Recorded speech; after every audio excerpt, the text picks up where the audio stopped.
देखिए प्रश्न एक सॉल्व करेंगे, इसको ध्यान से देखिएगा और अपना अपना बुक निकालिए 9th का और प्रश्नावली एक अपने सामने रखिए और उसको पढ़िए। प्रश्न संख्या 1 का क्या कह रहा है उसको सॉल्व करेंगे। प्रश्न संख्या 1 को सॉल्व करेंगे, ध्यान से देखिएगा, ठीक है, ध्यान से देखिएगा। देखिए एक सॉल्व कर रहे हैं, प्रश्न पढ़ रहे हैं, आप अपना बुक सामने निकाल के पढ़िए। क्या शून्य एक परिमेय संख्या है? प्रश्न क्या कह रहा है? क्या शून्य एक परिमेय संख्या है?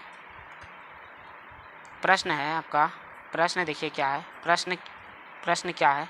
प्रश्न है एक का, क्या शून्य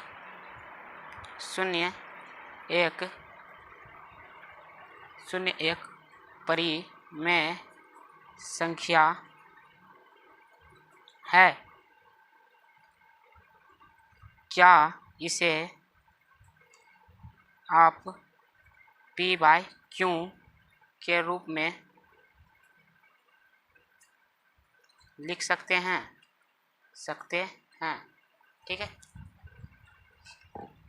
क्या आप इन्हें p/q के रूप में लिख सकते हैं जहाँ p और q पूर्णांक है। p और q क्या है? पूर्णांक है और q = 0 नहीं है।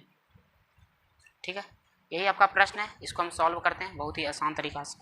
देखिए इसका कहने का प्रश्न क्या बोल रहा है, क्या शून्य एक परिमेय संख्या है? तो शून्य देखिए एक परिमेय संख्या है, तो इसका आंसर क्या हो गया? आंसर हो गया कि हाँ, यानी कि हाँ सत्य और असत्य, यानी कि बोलता है शून्य एक परिमेय संख्या है, तो बोलिएगा हाँ शून्य एक परिमेय संख्या है। शून्य एक कौन संख्या है? परिमेय संख्या। कैसे है पूर्ण शून्य एक परिमेय संख्या? देखिएगा शून्य एक परिमेय संख्या है, बोलता है क्या शून्य एक परिमेय संख्या है? हाँ शून्य एक परिमेय संख्या है। कारण दीजिए, कारण देखिए क्या है, कारण लिखिएगा शून्य एक परिमेय संख्या है। शून्य एक परिमेय संख्या है क्योंकि शून्य को p/q के रूप में लिख सकते हैं। ठीक है, शून्य को हम क्या कर सकते हैं? p/q के रूप में लिख सकते हैं। जैसे एग्जांपल दीजिए, एग्जांपल देते हैं, जैसे एग्जांपल देखिए, जैसे 0/1, 0/2, 0/3 यानी कि लिख सकते हैं, शून्य को लिख सकते हैं। ठीक है, शून्य एक क्या है? शून्य एक परिमेय संख्या है, तो लिखिएगा शून्य एक क्या है? परिमेय संख्या है। ठीक है, शून्य एक परिमेय संख्या है। अब देखिए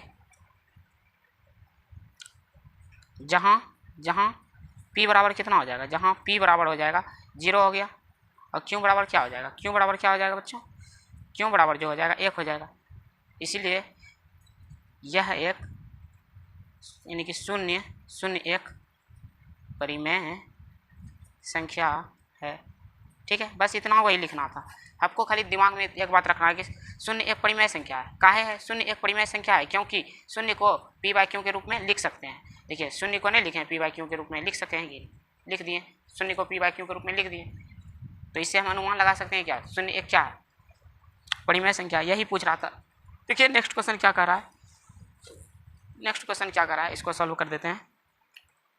दूसरा नंबर प्रश्न बोल रहा है 3 और 4 के बीच 3 और 4 के बीच में 3 और 4 के बीच 6 परिमेय संख्या ज्ञात कीजिए। ठीक है, देखिए 2 नंबर प्रश्न क्या बोल रहा था कि 3 और 4 के बीच में 6 परिमेय संख्या ज्ञात करना। एक बात आप दिमाग में बैठा लीजिए, अगर 6 परिमेय संख्या ज्ञात करना होगा, 6 परिमेय संख्या ज्ञात करना होगा, इसको सॉल्यूशन करेंगे बहुत ही आसान तरीका। अगर 6 परिमेय संख्या ज्ञात करना होगा तो कुछ नहीं करना है, 6 में 1 जोड़ देना है। ठीक है, 6 में क्या करना है? 1 जोड़ देना है, तो कितना हो जाएगा? 7 होगा कि नहीं होगा? अगर यहाँ पूछता 7 परिमेय संख्या तो 7 में 1 जोड़ते हैं। यहाँ पूछता 10 परिमेय संख्या तो 10 में 1 जोड़ते हैं। यहाँ पूछता है 100 परिमेय संख्या तो 100 में 1 जोड़ते हैं। हमेशा आपको 1 जोड़ना है। ठीक है, और 3 और 4 के बीच में 6 परिमेय संख्या लिखने बोलता है, तो 3 और 4 के बीच में 3 और 4, 3 के नीचे कुछ नहीं तो क्या है 1। इसको ऊपर नीचे अंश तथा हर से 7/7 से गुना कर दीजिए। ठीक है, यही जो 7 निकला ये जो 7 निकला इसको अंश तथा हर से गुना कर दीजिए। दूसरा क्या है 4, 4 बटा नहीं है कुछ तो 1 है। देखिए हर समान, हर दोनों का समान है इसीलिए गुना कर दिए, ठीक है। इसमें भी 7 गुना 7 बटे 7, ठीक है, गुना कर दिए। ये कितना हो गया 7 या 21, 21 बटे 7, ये कितना हो गया 7 चौका 28, 28 बटे 7। अब देखिए ये दोनों का जो है हर समान है, हर समान ना है, हर जब समान है तो इसको आसानी से हम निकाल सकते हैं इसके बीच में, इसका बीच का परिमेय संख्या। तो 21 बटे 7 और कितना 21 बटे 7, तो 21 बटे 7 और कितना निकालना है किसके बीच का 28 बटा 7 के बीच में 6 परिमेय संख्या। तो इसके बाद क्या होगा 22 बटे 7 हो जाएगा, 23 बटे 7 हो जाएगा, 24 बटे 7 हो जाएगा, 25 बटे 7 हो जाएगा, 26 बटे 7 होगा और 27 बटे 7 हो जाएगा। देखिए इसके बीच में क्या को परिमेय संख्या हो गया 2, 2 4, 2 6, 6 को परिमेय संख्या आ गया, यही आपका आंसर हुआ, ठीक है, समझ में आ गया। देखिए नेक्स्ट क्वेश्चन क्या कर रहा है। देखिए दोस्तों आपके बीच प्रश्न आ चुका है 3रा नंबर, इसको सॉल्व करना बहुत ही आसान है। देखिए क्या बोल रहा है 3 बटे 5 और 4 बटे 5 के बीच 5 परिमेय संख्या लिखने के लिए बोले ना आपको, जितना परिमेय संख्या बोलेगा उसमें 1 जोड़ दीजिएगा। देखिए लेकिन एक क्या बात याद रखिए, इसका हर देखिए समान है ना, तभी आप जोड़ के लिखिएगा और गुना कीजिएगा आंसर हर में, ठीक है। तो देखिए जहाँ 5 परिमेय संख्या ज्ञात कीजिए, 5 परिमेय संख्या बोलता है, बस 5 में कुछ नहीं कीजिए 1 जोड़ दीजिए, ठीक है। कितना हुआ 6 हुआ, 6 हुआ ना, 6 हुआ, इसको साइड में रखने दीजिए, 6 हुआ। 5 परिमेय संख्या बोला, जितना परिमेय संख्या बोलेगा आपको उतना में 1 जोड़ना है हमेशा, ठीक है।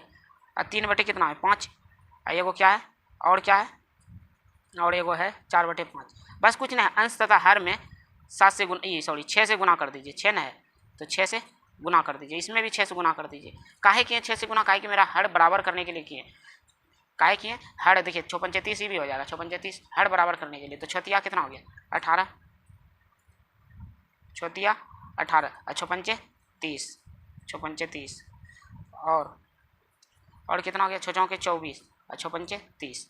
तो इसके बीच बोलता था कितना परिमेय संख्या लिखने के लिए बाबू, इसके बीच बोलता था आपको 5 परिमेय संख्या लिखने के लिए, तो 5 परिमेय संख्या इसके बीच लिख देते हैं, यानी कि 18 बटा 30 और कितना 24 बटा 30 के बीच में 5 को परिमेय संख्या, ठीक है। तो लिखते हैं, इसके बाद क्या हो जाएगा 19 बटे 30 हो जाएगा, 20 बटे 30 हो जाएगा, 21 बटा 30 हो जाएगा, 22 बटा 30 हो जाएगा, 23 बटा 30 हो जाएगा कि नहीं। देखिए इसके बीच में कितना परिमेय संख्या आया 5 को आया ना, बस यही आंसर हो गया।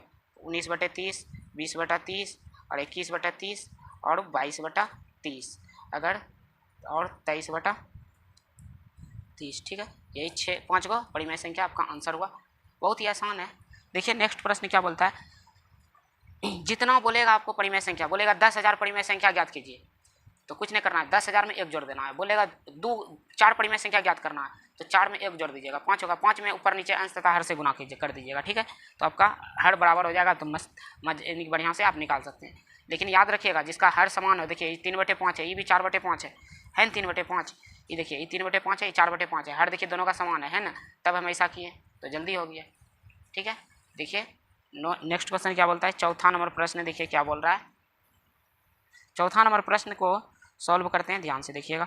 चौथा का 1 नंबर प्रश्न को सॉल्व करते हैं। चौथा का 1 नंबर प्रश्न बोलता है प्रत्येक प्राकृतिक संख्या एक पूर्ण संख्या होती है। बोलता है जितना प्राकृतिक संख्या है क्या एक पूर्ण संख्या होती है। तो प्राकृतिक संख्या और पूर्ण संख्या पहले देखिए किसे कहता है। पहले प्राकृतिक संख्या देखिए, प्राकृतिक संख्या किसे कहता है। प्राकृतिक संख्या देखिए, प्राकृतिक संख्या 1 से शुरू होता है, कहाँ से 1 2 3 4 dot dot dot dot infinity तक जाएगा, ठीक है। ये प्राकृतिक संख्या हो गया। और पूर्ण संख्या किसे कहता है, पूर्ण संख्या। पूर्ण संख्या, पूर्ण संख्या किसे बोलता है, जो 0 शुरू हो जाए, 0 1 2 3 4 डॉट डॉट डॉट डॉट ये भी जाते रहेगा इन्फिनिटी तक, ठीक है। इसको क्या बोलता है, पूर्ण संख्या बोलता है। तो प्रश्न में बोल रहा है आपका 4 नंबर, नीचे दिए गए कथन सत्य है या असत्य, कारण के साथ अपने उत्तर दीजिए, ठीक है। यानी कि अगर सत्य है तो कारण के साथ दीजिए, अगर असत्य है तो काहे असत्य है उसका भी कारण दीजिए। तो प्रश्न देखिए पहला नंबर, फर्स्ट नंबर क्या बोलता है, प्रत्येक, फर्स्ट के लिए था बाबू, ये फर्स्ट के लिए था। तो प्रश्न देखते हैं क्या बोलता है। फर्स्ट नंबर, प्रत्येक प्राकृतिक संख्या एक पूर्ण संख्या होता है। जितना प्राकृतिक संख्या है क्या सब पूर्ण संख्या होगा।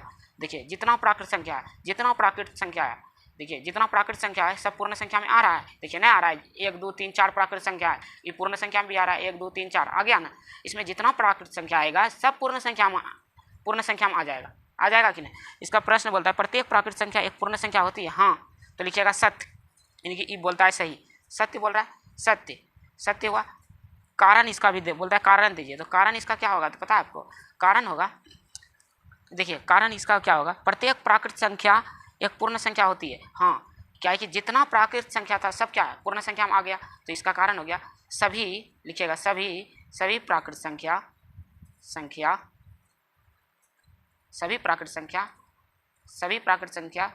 जितना प्राकृत संख्या है सभी प्राकृत संख्या पूर्ण संख्या में आते हैं। ठीक है, यही लिखिएगा कि जितना प्राकृतिक संख्या, देखिए जितना प्राकृतिक संख्या है सब पूर्ण संख्या में आया कि नहीं। 1 2 3 4 प्राकृतिक संख्या था, ये आया कि नहीं पूर्ण संख्या में। 1 2 3 4 आया कि नहीं, पूर्ण संख्या में भी आ गया। प्राकृतिक संख्या जितना लिखिएगा सब पूर्ण संख्या में आ जाएगा। तो इसीलिए सभी प्राकृतिक संख्या पूर्ण संख्या में आते हैं। यही हो गया कारण इसका। ठीक है, कारण बता दिए। देखिए दूसरा नंबर प्रश्न क्या बोलता है इसी में, प्रत्येक पूर्णांक एक पूर्ण संख्या होती है। यानी कि पूर्णांक देखिए किसे कहता है। पूर्णांक में आपको 2 बात याद रखिएगा। पूर्णांक देखिए क्या होता है, जैसे मान के चलिए 0 -1 -2 -3, इधर 1 हो जाएगा, इधर 1 हो जाएगा, 2 हो जाएगा, 3 हो जाएगा, 4 हो जाएगा, डॉट डॉट डॉट इधर भी जाएगा, इधर भी डॉट डॉट डॉट जाएगा। ठीक है, देखिए पूर्णांक संख्या में क्या होता है, धनात्मक तथा ऋणात्मक दोनों चिन्ह आता है। धनात्मक तथा ऋणात्मक दोनों चिन्ह आता है कि नहीं आता है? आता है, दोनों चिन्ह आता है। किसमें आता है दोनों चीज? पूर्ण संख्या में। ठीक है, ये सॉरी पूर्णांक संख्या में। अब पूर्ण संख्या आपको पहले पता चल गया है। पूर्ण संख्या कहाँ से शुरू होता है? 0 से। 0 1 2 3 4 dot dot dot dot dot ये भी देते रहेगा इन्फिनिटी तक। ठीक है, देखिए याद रखिएगा कि पूर्णांक संख्या में धनात्मक तथा ऋणात्मक दोनों चिन्ह आएगा। ठीक है, देखिए जैसे हम बता दिए आपको, ये पूर्णांक संख्या हो गया, पूर्ण संख्या हो गया। ठीक है, तो अब देखते हैं इसका आंसर कर देते हैं। आंसर क्या होगा? इसका आंसर यहाँ से शुरू था बाबू, ये समझाने के लिए आपको बताए। ठीक है, देखिए इसका आंसर क्या होगा। प्रत्येक पूर्णांक एक पूर्ण संख्या होता है। बोलता है जितना पूर्णांक संख्या है, क्या पूर्ण संख्या है? देखिए सभी पूर्णांक संख्या, क्या इसमें -3 -2 -1 है? नहीं है। तो इसका कहने का मतलब है कि सभी पूर्णांक संख्या जो है, जितना पूर्णांक संख्या है सब पूर्ण संख्या नहीं होगा। लेकिन ये बोल सकते हैं कि जितना मेरा पूर्ण संख्या होगा सब पूर्णांक संख्या होगा। लेकिन जितना मेरा पूर्ण संख्या है, पूर्णांक संख्या कभी नहीं हो सकता है। पूर्णांक संख्या कभी हो सकता है? पूर्णांक संख्या देखिए -2 -3 -1, क्या पूर्ण संख्या माइनस आया? नहीं आया। तो क्या क्वेश्चन बोल रहा है प्रत्येक पूर्णांक एक पूर्ण संख्या है, यानी कि जितना पूर्णांक है सब पूर्ण संख्या है? नहीं, यानी कि गलत बोल रहा है, तो वो सत्य। अब कारण इसका देते हैं, कारण का है, कारण इसका देते हैं, देखिएगा इसमें क्या होगा कारण में। देखिए कारण देखिए लिखिएगा, प्रत्येक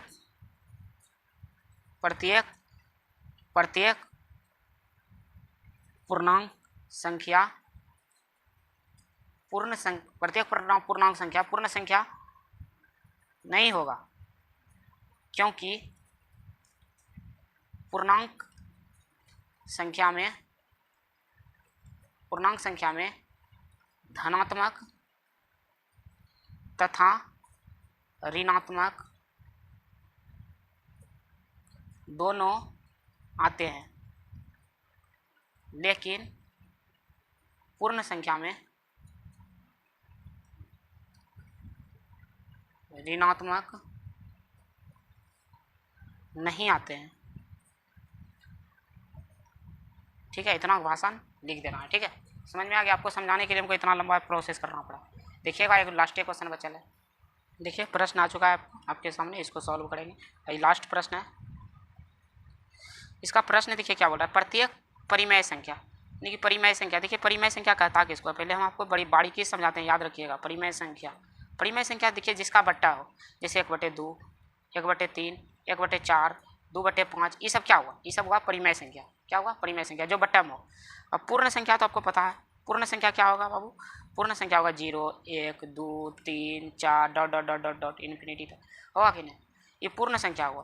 तो इसका कहने का मतलब है कि प्रत्येक अपरिमेय संख्या एक पूर्ण संख्या होती है। प्रत्येक यानी जितना अपरिमेय संख्या है, क्या सब पूर्ण संख्या होगा? कभी नहीं होगा। कहेंगे देखिए परिमेय संख्या क्या है, 1/2 1/3 1/4 2/5 आ रहा है, क्या इसमें देखिए 0 शुरू हो रहा है कि नहीं हो रहा है? हो रहा है कि नहीं हो रहा है? 0 1 2 3 4 5 इस प्रकार हो रहा है, तो कभी होगा? तो नहीं होगा। तो ये क्या होगा आंसर इसका आंसर होगा असत्य। कारण अब देना है इसका, कारण क्यों? लिखिएगा क्योंकि परिमेय संख्या में 1/2 1/3 1/4 डॉट डॉट डॉट और पूर्ण संख्या में 0, 1, 2, 3 डॉट डॉट डॉट आते हैं। इसलिए इसलिए इसलिए इसलिए इसलिए प्रत्येक परिमेय संख्या